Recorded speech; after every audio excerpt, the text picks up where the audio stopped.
सुप्रभात बच्चों, मैं विवेकानंद चतुर्वेदी, कक्षा 11वीं, विषय रसायन विज्ञान। हम लोगों ने पिछले वीडियो में कुछ परिभाषा के बारे में चर्चा करा था, जैसे द्रव्यमान क्या होता है, भार क्या होता है, आयतन क्या होता है, घनत्व क्या है, उनके परिभाषाओं को, उनके मात्रक को, उनके प्रतीक चिन्ह को कि किससे उन्हें हम प्रदर्शित करते हैं। उसी क्रम में हम अपने आज महत्वपूर्ण टॉपिक के बारे में चर्चा करेंगे, ताप के बारे में। ताप क्या होता है, इनको किन किन प्रारूपों में हम मेजर कर सकते हैं, इनका मापन कर सकते हैं, इनकी इकाई क्या क्या होती है, इसके बारे में हम चर्चा करेंगे। तो ताप को अगर हम परिभाषित करना चाहें तो हम सीधे सीधे कह सकते हैं कि किसी पदार्थ के गर्म या ठंडा होने का जो एक अनुभव होता है, जो एक मापन प्रक्रिया होती है, जिससे हमें पता चले कि कोई कितना गर्म है, कोई चीज कितना ठंडा है, उसी को हम ताप कहते हैं। और इस ताप को मेजर करने के लिए हमारे पास 3 प्रक्रम होते हैं, 3 प्रकार की इकाइयां होती हैं, जिसे हम केल्विन, सेल्सियस और फ़ारेनहाइट 3 कहते हैं। ये जो केल्विन, सेल्सियस और फ़ारेनहाइट है, ये तीन साइंटिस्ट थे जिन्होंने ताप की अलग अलग अपने मेजरमेंट के अनुसार परिभाषाएं दी, जिनका उद्देश्य एक ही था, ताप के बारे में जानकारी देना। तो ये 3 प्रकार की इकाइयों के बारे में हम अध्ययन करते हैं।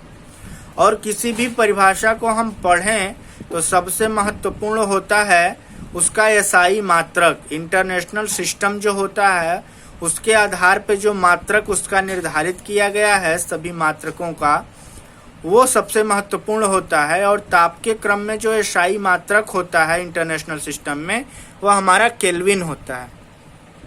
तो इन लोगों ने करा क्या था, केल्विन, सेल्सियस और फ़ारेनहाइट ने, इन तीनों लोगों ने एक स्केल बनाया हुआ था अपने मिनिमम पॉइंट से एक मैक्सिमम पॉइंट के रेंज को। जैसे हम अगर केल्विन की बात करें तो इसकी शुरुआत 273.15 केल्विन से होती है और इसका अंतिम मैक्सिमम बिंदु 373 केल्विन पे होता है। यानी 273 से 373 केल्विन पे ये जाता है।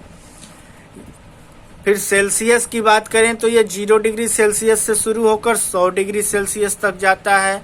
और फ़ारेनहाइट 32 डिग्री फ़ारेनहाइट से स्टार्ट होकर 212 डिग्री फ़ारेनहाइट तक जाता है। इन तीनों चीज़ों में अगर हम कॉमन रूप से निकालें तो क्या था कि केल्विन, सेल्सियस और फ़ारेनहाइट तीनों लोगों ने इस ताप के एक मेजरमेंट को जो परिभाषित करा, इन्होंने एक छोटे पैमाने से स्टार्ट करा एक मूल बिंदु से, और मैक्सिमम पॉइंट तक उनके बीच को, उनके हिस्सों को कुछ खंडों में विभाजित किया।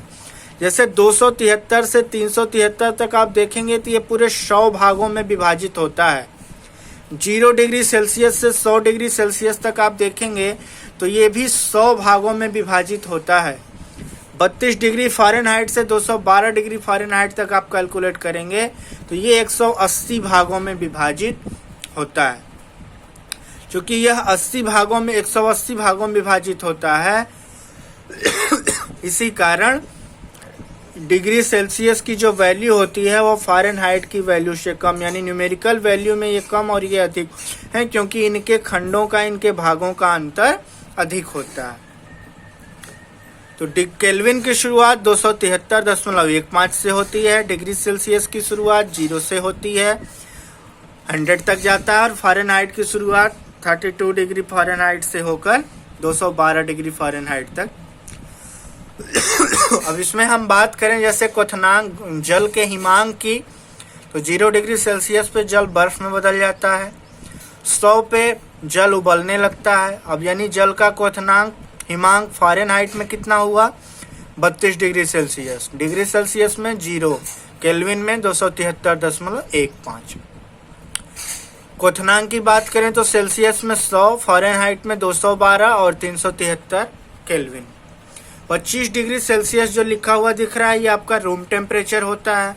अब फ़ारेनहाइट में रूम टेम्परेचर की बात करें तो 77 डिग्री फ़ारेनहाइट, और उसके बाद अगर केल्विन में बात करें तो 298 केल्विन। 37 डिग्री सेल्सियस की बात करें तो ये मनुष्य का ताप होता है। फ़ारेनहाइट में वही 98.6 हो जाता है और केल्विन में 310 होता है। ये दाहिने साइड में आपको दो फार्मूले लिखे हुए दिख रहे हैं कि अगर फ़ारेनहाइट में कोई चीज़ दिया हुआ है तो उसे हम डिग्री सेल्सियस में बदल सकते हैं, या डिग्री सेल्सियस में दिया है तो हम उसे केल्विन में कैसे कन्वर्ट कर सकते हैं। अगर डिग्री सेल्सियस में कोई वैल्यू दिया हुआ है, हमें केल्विन में बताना है, तो उस डिग्री सेल्सियस की वैल्यू में हम 273.15 जोड़ देते हैं। जैसा कि आप यहीं देख सकते हैं कि यह है 37 डिग्री सेल्सियस, इसमें जो हमने 273.15 जोड़ दिया तो ये बदल गया 310 केल्विन में, जो मनुष्य के शरीर का ताप होता है। तो इस प्रकार कोई भी चीज़ अगर डिग्री सेल्सियस में दिया है उसे आपको केल्विन में निकालना है तो आप उसमें 273.15 जोड़ दीजिए। कोई भी चीज़ डिग्री सेल्सियस में दिया है उसे आपको फ़ारेनहाइट में कन्वर्ट करना है तो आप डिग्री सेल्सियस में 9/5 का गुणा करके 32 उसमें जोड़ दीजिए। तो इस तरह से हम इसको परिवर्तित कर सकते हैं। इसके बाद हम अपने एक टॉपिक के बारे में चर्चा करते हैं जो थोड़ा सा न्यूमेरिकल वैल्यू है हमारा, इससे हमें क्वेश्चन भी मिलते हैं। ये थोड़ा सा आसान है भी, इनको हम इनमें 3-4 पॉइंट हैं कॉमन, इनको समझते हैं। पॉइंट है हमारा बिंदु है सार्थक अंक। सार्थक का मतलब होता है कि जिसकी वैल्यू हो, जिसका कोई मतलब हो, उसे हम कहते हैं सार्थक। जैसे हिंदी में आप लोगों ने पढ़ा होगा सार्थक और निरर्थक शब्द होते हैं। हम लोग बोलते हैं, हम लोगों की आदत होती है खाना वाना, पानी वानी, फल वल। तो जो फल है वो सार्थक है लेकिन वल का कोई मतलब नहीं होता, वह एक निरर्थक शब्द है। खाना सार्थक है, पानी सार्थक है, वानी निरर्थक है, उसके बाद आपका वाना भी निरर्थक है, इनका कोई मतलब नहीं है। उसी तरह से ये न्यूमेरिकल डिजिट्स में भी होते हैं, अंकिक मान में भी होते हैं।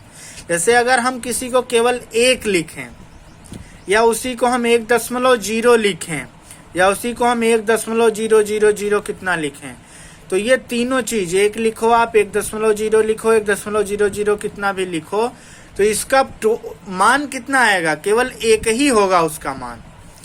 20.0 लिख लिया, केवल 20 लिखा, 20.00, 000, 40 लगाते जाओ, इसकी न्यूमेरिकल वैल्यू कितनी होगी 20, इसकी कितनी होगी 1। तो यानी कि इसकी सार्थकता, ये जो 4 0 हमें दिख रहे हैं, ये 2 0 दिख रहे हैं, ये केवल सौंदर्य के रूप में है, ये सुंदरता बढ़ा रहे हैं, देखने में अच्छा लग रहा है कितना बड़ा अंक लिखा है, लेकिन इसका मतलब क्या है, इनका सार्थकता नहीं है। इनकी सार्थकता ये क्या है, निरर्थक अंक है। इनकी सार्थकता में केवल है क्या, केवल एक उसका जो अंकिक मान है वही उसका सार्थक अंक। अब इनके 3-4 नियम होते हैं कि कैसे संख्या लिखी हो तो हम सार्थक अंक कैसे गिनते हैं। जैसे 285 285 लिखा है, अगर इस तरह से आप कितना भी अंकों में संख्याओं को लिखते जाओ तो जितना भी लिखा होगा उतने ही सार्थक अंक, यानी 285 में सार्थक अंक कितने हैं, ये जो गोला करके मैंने अंक लिखा हुआ है ये सार्थक अंकों की संख्या है। तो 285 में कितने 3, 320 में कितने 3, इसी तरह 15 में 2, 25 में 2, 122 में 3, 1004 में 4, इस तरह से आप कर सकते हैं। अगर दशमलव लगा हुआ है और उसके बाईं तरफ शून्य है तो उसका कोई मतलब नहीं है। तो दशमलव के दाहिनी तरफ जो अंक लिखे हुए हैं केवल उन्हीं का मतलब है, तो इसमें सार्थक अंक कितने होंगे 2। यहाँ भी उसी तरह देखिए लिखा है 0.0003 लिखा है, 0.0052 लिखा है। तो जबकि जब 2 अंकों के बीच में शून्य आता है तब उसका सार्थकता है, और अगर शून्य दाईं तरफ या बाईं तरफ केवल ऐसे ही लिखा है तो उसकी कोई सार्थकता नहीं।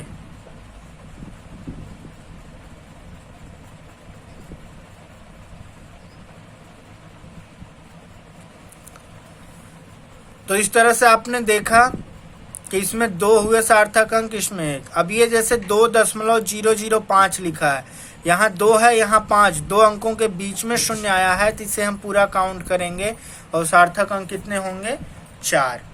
इसी तरह आप देख रहे हैं 0.200, अब 2 के बाद जितना भी लिखा जाएगा तो उनको हम काउंट करेंगे, इनकी संख्या होगी 3।